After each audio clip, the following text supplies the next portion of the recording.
Now, ever since the Ahsoka series ended, I've seen a lot of people say something along the lines of, well, maybe it wasn't the greatest show ever, maybe it could have been better in some respects, and maybe this or that was kind of wrong with it, or it wasn't always the most tension-filled show ever, that it didn't exactly keep me on the edge of my seat, but it still set up so many interesting things in or at the end, and so I'm excited to see what comes next. And though, sure, it may all pay off extremely well in the long run, everything set up here may one day come to beautiful fruition. I can't deny that, and I hope it's true. But there was a time, not all too long ago, when the mark of a good show was it, actually just being a good show for what it was right now. That you just enjoyed sitting down and watching it in the moment, not for what it could one day lead to. Hell, it really wasn't all that long ago that almost every show on television was episodic in nature, where every episode more or less introduced a conflict and resolved it all within a single episode's runtime, while also possibly adding a little something to an overarching narrative of some kind. Examples of this from days gone by that I personally enjoyed and that are sort of in the same category as Star Wars would be shows like X-Files, Stargate SG-1, Star Trek Deep Space Nine, Farscape, and so on.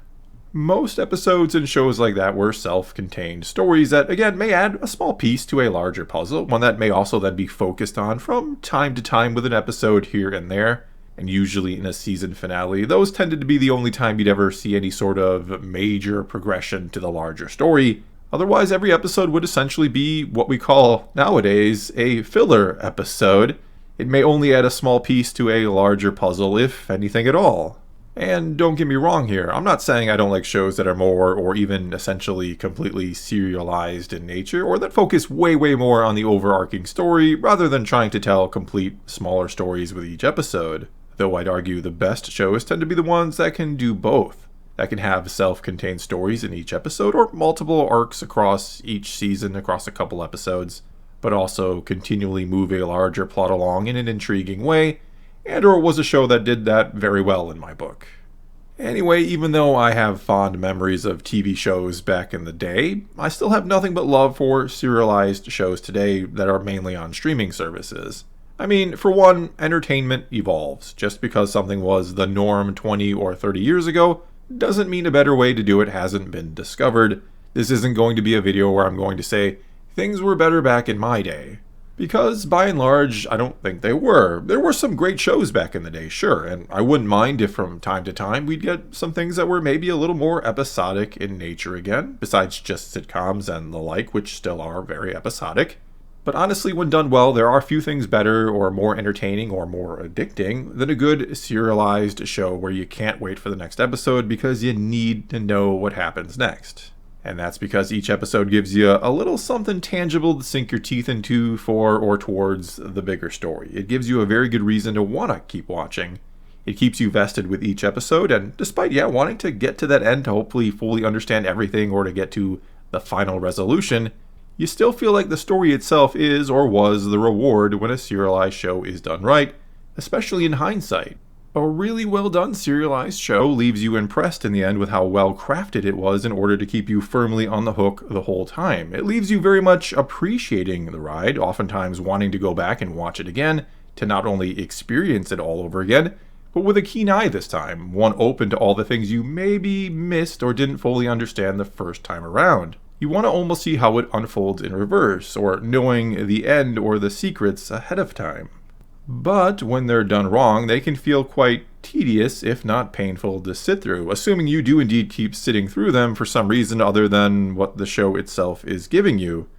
Which then kind of brings us back to the Ahsoka series, or pretty much any other Star Wars or Marvel or whatever franchise show it might be that I've watched and reviewed episode to episode on either of my channels. Where I will always have people say to me in the comments that I can't review these shows this way, episode to episode, that it is somehow not fair to them, that I can't begin to judge the show yet because you've only seen the first episode or a couple episodes, and you don't know where it's going or how it'll all pay off in the end. They'll say you have to be patient and wait until after the entire season to really be able to review it.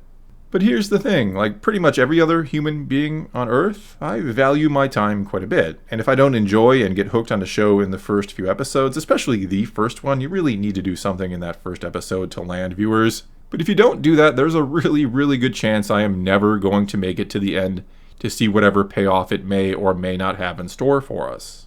Basically, I'm usually not going to watch a many multi-hour series with nothing more than the hope I'll finally be happy with it in the end.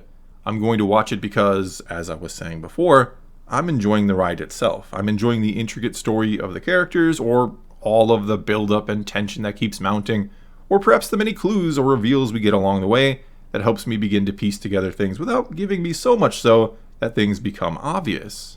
A good show doesn't just blow me away with an ending that was unforeseen because it was literally impossible to foresee because of no or poor setup.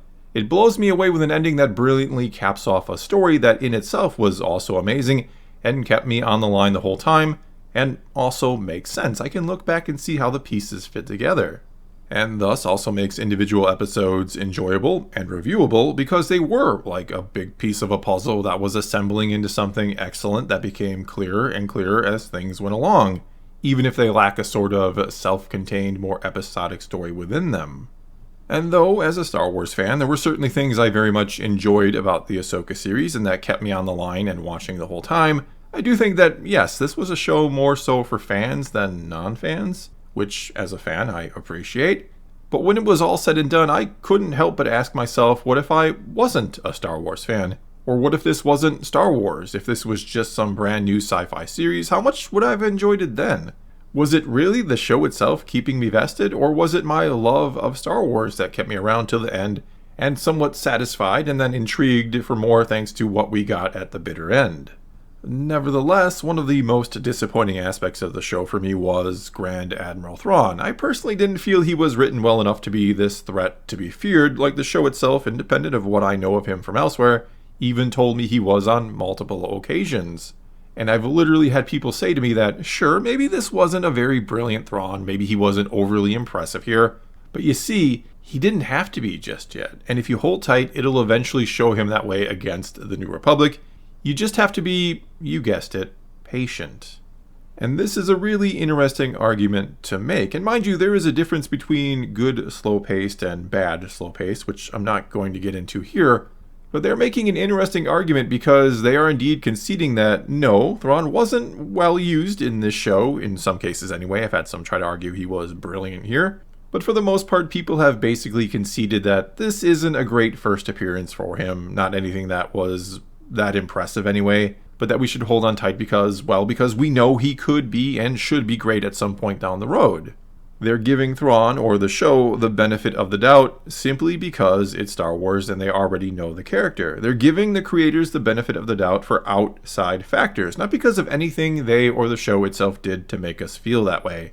For many, they're more than fine with this being little more than a stepping stone to something else that they automatically assume will be bigger and better.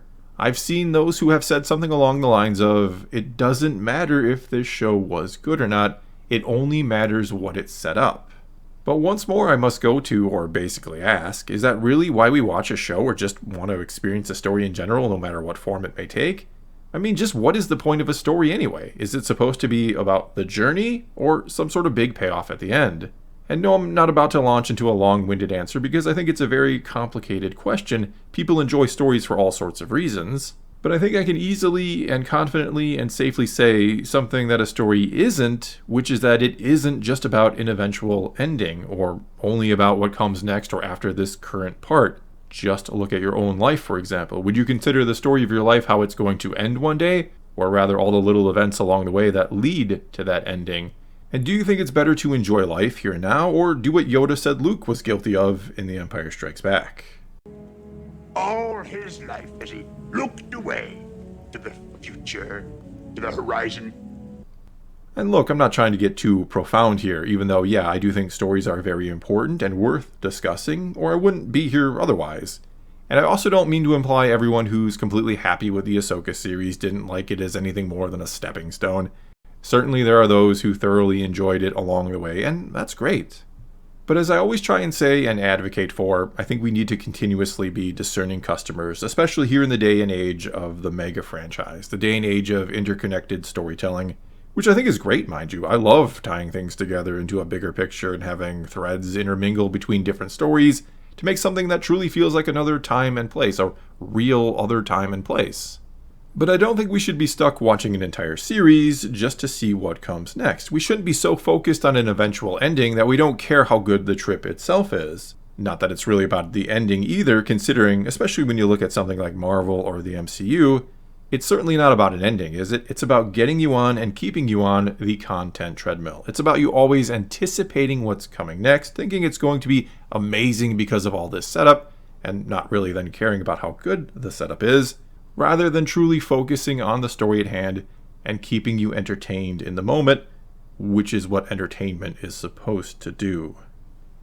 Well, that's all I got for you this time. Now it's your turn to take to the comments below and tell me what you think about this one. Do you think too many are trapped on the sort of content treadmill where they're always in such a hurry to get to nowhere with some of these shows or franchises that they don't even realize what they're watching them for in the first place?